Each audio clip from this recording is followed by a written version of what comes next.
ಬಿಹಾರ ಚುನಾವಣೆ ಹೊತ್ತಲ್ಲಿ ಕಾಂಗ್ರೆಸ್ ನಾಯಕ ರಾಹುಲ್ ಗಾಂಧಿ ಬಿಜೆಪಿಯ ವಿರುದ್ಧ ರಣಕಹಳೆ ಮೊಳಗಿಸಿದ್ದಾರೆ. 2024ರ ಲೋಕಸಭಾ ಚುನಾವಣೆಯಲ್ಲಿ ಮತಗಳ್ಳತನ ನಡೆದಿದೆ ಅಂತ ಚುನಾವಣಾ ಆಯೋಗ ಹಾಗೂ ಬಿಜೆಪಿಯ ವಿರುದ್ಧ ಸಮರ ಸಾರಿದ್ದಾರೆ. ಈ ಹಿನ್ನೆಲೆ ಇವತ್ತು ಬಿಹಾರದಲ್ಲಿ ಮತದಾರನ ಅಧಿಕಾರ ಯಾತ್ರೆಗೆ ರಾಹುಲ್ ಗಾಂಧಿ ಚಾಲನೆಯನ್ನ ನೀಡಿದ್ರೆ, ಇತ್ತ ಚುನಾವಣಾ ಆಯೋಗ ಸುದ್ದಿಗೋಷ್ಠಿಯನ್ನ ನಡೆಸಿ ರಾಹುಲ್ ವಿರುದ್ಧ ಕೆಂಡಕಾರಿದೆ. ಈ ಕುರಿತಂತೆ ಒಂದು ವರದಿ ನಿಮ್ಮ ಮುಂದೆ. पूरे हिंदुस्तान में विधानसभा के चुनाव, लोकसभा के चुनाव चोरी किए जा रहे हैं कि बिहार में एसआईआर करके नए वोटरों को जोड़कर, वोटरों को काटकर ये बिहार का चुनाव चोरी करें। इसीलिए मैं कहता हूं ये बहुत खतरनाक आदमी है। ये सारे आरोप निराधार हैं और हमारे मतदाताओं को ये कहना कि वो फर्जी हैं, इसके ऊपर जो भी इस बात को बोल रहा है उसको माफी मांगे। ಸಮರ ಇದು ರಾಹುಲ್ ಗಾಂಧಿ ಮತ್ತು ಚುನಾವಣಾ ಆಯೋಗ ಬಿಜೆಪಿ ಮಧ್ಯೆ ನಡೀತಾ ಇರುವ ಸಮರ. ಕಳೆದ ಲೋಕಸಭೆ ಚುನಾವಣೆ ವೇಳೆ ದೇಶದಲ್ಲಿ ಮತಗಳವು ನಡೆದಿದೆ. 5 ರೀತಿಯಲ್ಲಿ ಲೋಕಸಭೆ ಚುನಾವಣೆ ವೇಳೆ ವಂಚನೆಯಾಗಿದೆ. ಇದಕ್ಕೆ ಕೇಂದ್ರ ಚುನಾವಣಾ ಆಯೋಗವೇ ಹೊಣೆ. ಮತ ಕಳವು ಮಾಡಿ ನರೇಂದ್ರ ಮೋದಿ ಪ್ರಧಾನಿ ಆಗಿದ್ದಾರೆ ಅಂತ ಕಾಂಗ್ರೆಸ್ ಹಾಗೂ ಇಂಡಿಯಾ ಮೈತ್ರಿಕೂಟದ ನಾಯಕರು ಬಿಹಾರದ ಚುನಾವಣಾ ಹೊತ್ತಿನಲ್ಲೇ ಸಮರ ಸಾರಿದ್ದಾರೆ. ಮತದಾರನ ಅಧಿಕಾರ ಯಾತ್ರೆಗೆ ರಾಹುಲ್ ಗಾಂಧಿ ಚಾಲನೆ. ಬಿಹಾರದಲ್ಲಿ ಇಂದಿನಿಂದ ಮತ ಕಳ್ಳತನ ನಿಲ್ಲಿಸಿ ಅಭಿಯಾನ. 16 ದಿನ 1300 ಕಿಲೋಮೀಟರ್ ನಡಿಗೆ ಸೆಪ್ಟೆಂಬರ್ 1ಕ್ಕೆ ಸಮಾರೋಪ. ಎಸ್, ಬಿಹಾರ ವಿಧಾನಸಭೆ ಚುನಾವಣೆಗೆ ಕೆಲ ದಿನಗಳು ಬಾಕಿ ಉಳಿದಿರುವಂತೆ ರಾಹುಲ್ ಗಾಂಧಿಯವರ ಮತ ಕಳ್ಳತನ ಆರೋಪ ದೇಶಾದ್ಯಂತ ಸಾಕಷ್ಟು ಚರ್ಚೆ ಹಾಗೂ ಟೀಕೆಗಳಿಗೆ ಗುರಿಯಾಗಿದೆ. ಈ ಹಿನ್ನೆಲೆ ಚುನಾವಣಾ ಆಯೋಗ ಮತ್ತು ಬಿಜೆಪಿ ವಿರುದ್ಧ ಕಾಂಗ್ರೆಸ್ ಹಾಗೂ ಇಂಡಿಯಾ ಒಕ್ಕೂಟದ ನಾಯಕರು ಸಮರ ಸಾರಿದ್ದಾರೆ. ಒಬ್ಬರಿಗೆ ಒಂದು ಮತ ಹಕ್ಕು ಪ್ರತಿಪಾದನೆಯೊಂದಿಗೆ ಕಾಂಗ್ರೆಸ್ ಮುಖಂಡ ರಾಹುಲ್ ಗಾಂಧಿ ಭಾನುವಾರ ಬಿಹಾರದ ಸಸಾರಾಂನಿಂದ ಮತದಾರನ ಅಧಿಕಾರ ಯಾತ್ರೆಗೆ ಚಾಲನೆಯನ್ನು ಕೊಟ್ಟಿದ್ದಾರೆ. ಭಾನುವಾರದಿಂದ ಮತ ಕಳ್ಳತನ ನಿಲ್ಲಿಸಿ ಅಂತ ಅಭಿಯಾನವನ್ನು ಶುರು ಮಾಡಿರುವ ರಾಹುಲ್ ಗಾಂಧಿಯ ಯಾತ್ರೆಯು ಬಿಹಾರ ರಾಜ್ಯದ 20 ಜಿಲ್ಲೆಗಳಲ್ಲಿ 16 ದಿನಗಳ ಕಾಲ ನಡಿಗೆ ರ್ಯಾಲಿ ನಡೆಯಲಿದೆ. 1300 ಕಿಲೋಮೀಟರ್ ಮಾರ್ಗದ ಈ ಯಾತ್ರೆ ಸೆಪ್ಟೆಂಬರ್ 1ರಂದು ಪಾಟ್ನಾದಲ್ಲಿ ಸಮಾರೋಪಗೊಳ್ಳಲಿದೆ. ಸಸಾರಾಂನಲ್ಲಿ ಯಾತ್ರೆ ಆರಂಭಕ್ಕೂ ಸಾರ್ವಜನಿಕ ಸಭೆ ನಡೆಸಿದ ರಾಹುಲ್ ಗಾಂಧಿ ಸಭೆಯಲ್ಲಿ ಕಾಂಗ್ರೆಸ್ ಅಧ್ಯಕ್ಷ ಮಲ್ಲಿಕಾರ್ಜುನ್ ಖರ್ಗೆ, ಆರ್ಜೆಡಿ ಮುಖ್ಯಸ್ಥ ಲಾಲು ಪ್ರಸಾದ್ ಯಾದವ್, ತೇಜಸ್ವಿ ಯಾದವ್ ಸೇರಿ ಇಂಡಿಯಾ ಒಕ್ಕೂಟದ ಹಲವು ನಾಯಕರು ಭಾಗವಹಿಸಿದ್ರು.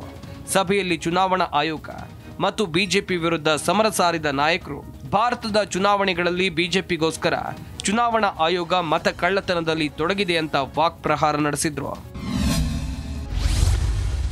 ಸಂವಿಧಾನವನ್ನ ಉಳಿಸುವ ಹೋರಾಟ ಎಂದ ರಾಗ. ಇನ್ನು ಸಭೆಯಲ್ಲಿ ಮಾತನಾಡಿದ ರಾಹುಲ್ ಗಾಂಧಿ, ಈ ಯಾತ್ರೆ ಬಿಹಾರದ 20 ಜಿಲ್ಲೆಗಳಲ್ಲಿ ನಡೆಯಲಿದೆ. ಇದು ಸಂವಿಧಾನವನ್ನ ಉಳಿಸುವ ಹೋರಾಟ. ಇಡೀ ದೇಶದಲ್ಲಿ ವಿಧಾನಸಭೆ ಮತ್ತು ಲೋಕಸಭೆ ಚುನಾವಣೆಗಳನ್ನ ಕದಿಯಲಾಗ್ತಾ ಇದೆ.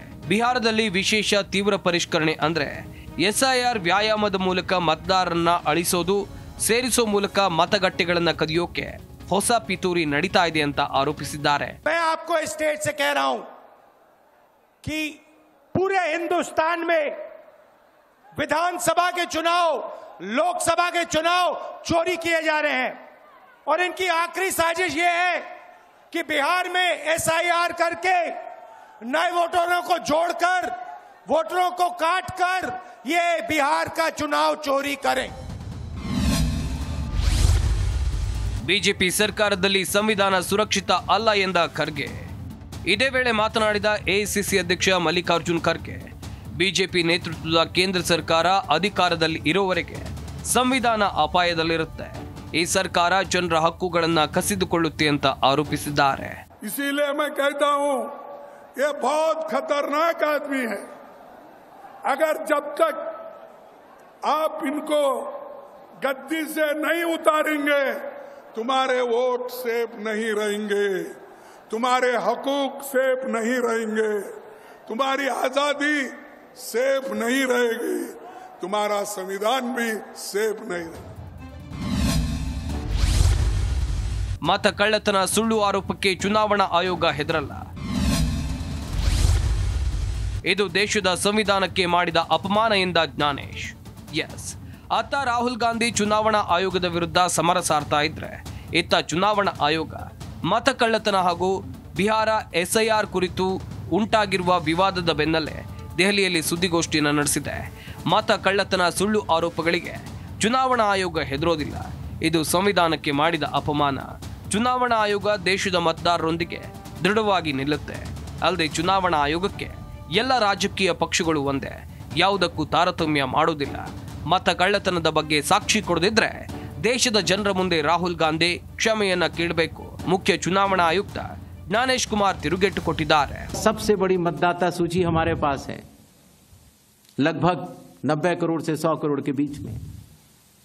सबसे बड़ी मतदाता सूची, सबसे बड़े चुनाव कर्मियों की फौज, सबसे ज्यादा मतदान करने वाले लोगों की संख्या, और इन सब के समक्ष, सारे मीडिया के समक्ष ये कहना कि अगर मतदाता सूची में आपका नाम एक बार और है तो आपने 2 बार मतदान किया होगा और कानूनी अपराध किया होगा, और मेरे सारे मतदाताओं को अपराधी बनाना और चुनाव आयोग शांत रहे, संभव नहीं।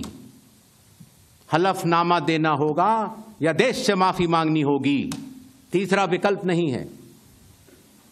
आपके माध्यम से मैं ये भी कहना चाहता हूं, अगर 7 दिन में हलफनामा नहीं मिला तो इसका अर्थ ಒಟ್ಟಾರೆ ಬಿಹಾರ ಚುನಾವಣೆ ಹೊತ್ತಿನಲ್ಲಿ ಚುನಾವಣಾ ಆಯೋಗ ಹಾಗೂ ಬಿಜೆಪಿ ವಿರುದ್ಧ ಗಂಭೀರ ಆರೋಪ ಮಾಡಿರೋ ರಾಹುಲ್ ಗಾಂಧಿ ನೇತೃತ್ವದ ಇಂಡಿಯಾ ಒಕ್ಕೂಟ ಬಹುದೊಡ್ಡ ಸಮರ ಸಾರಿದೆ.